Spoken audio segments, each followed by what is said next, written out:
Bonjour et bienvenue à tous sur le podcast Une page enchantée. Je suis Roxane, en quête de ma propre spiritualité et la compréhension de mon histoire.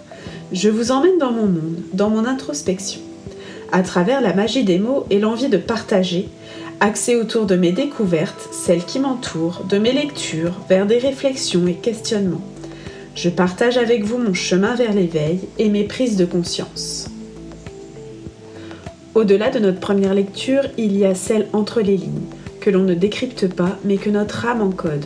Selon moi, faire un travail sur cet encodage permet une introspection et une connaissance de soi, pour prendre de la hauteur.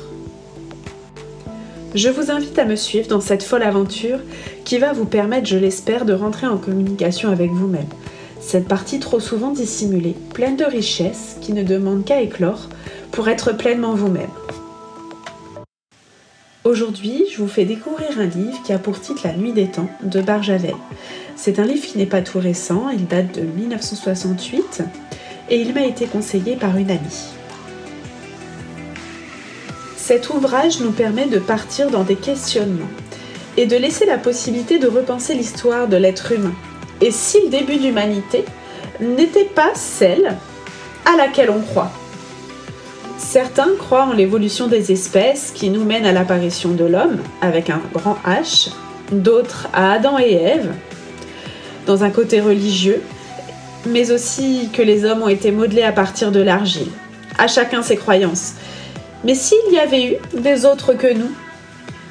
Pour rentrer dans le vif du sujet, j'ai pas eu l'impression de lire une œuvre qui a 55 ans. Si on se replace dans le contexte historique, on est dans une période de manifestation où l'on remet pas mal de choses en cause.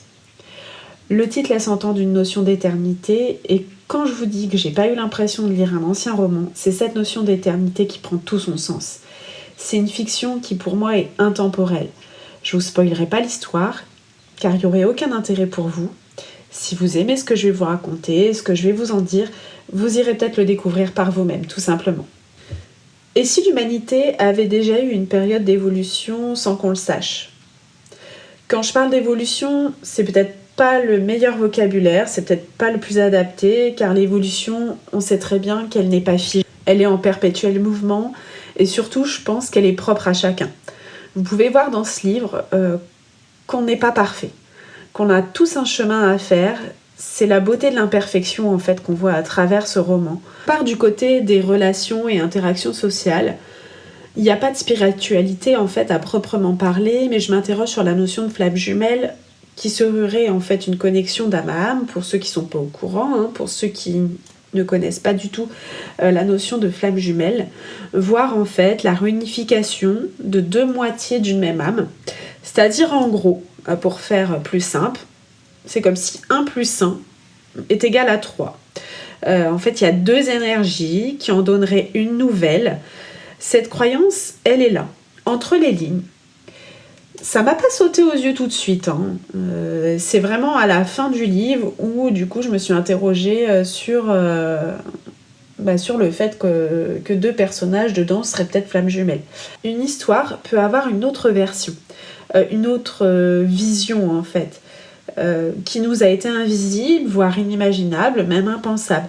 Comme le premier jet d'un livre, où quand on regarde un film, une série, plus on le regarde, et puis on n'en a pas la même vision en fait. Il y a aussi une fonction de temps.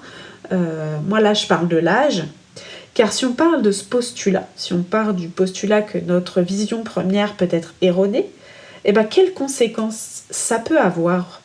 Si on lit le monde chacun avec notre prisme, on a nos petites lunettes chacun, on a nos expériences, nos limites, nos croyances, qui sont pas les mêmes que notre voisin, que notre meilleur ami, et ça c'est tout à fait normal, puisqu'on a chacun nos expériences. C'est pourquoi, en fait, il est essentiel de travailler sur nos limites, nos croyances, pour s'ouvrir aussi, pour nous donner un regard neuf, un nouveau regard en tout cas. Pour être honnête, j'ai eu un peu de mal à rentrer dans cette histoire, mais j'avais juste à chaque fois un petit élément, qui me laissait un suspense, un assez grand suspense pour pouvoir reprendre. Le début m'a paru long et j'arrivais pas à voir où on allait. Le principe du lâcher prise, même dans la lecture, ça s'apprend. En fait, il faut rien attendre de cette lecture et à un moment j'ai lâché prise, je n'ai plus rien attendu de cette lecture et je me suis laissée porter tout simplement par les mots. Puis il y a un moment de l'histoire qui m'a captivée dans le côté fiction du récit, l'histoire. En fait, l'héroïne, elle m'a fait naître une empathie chez moi où je me retrouvais chez elle. Et ça a été ce qui m'a fait vraiment accrocher.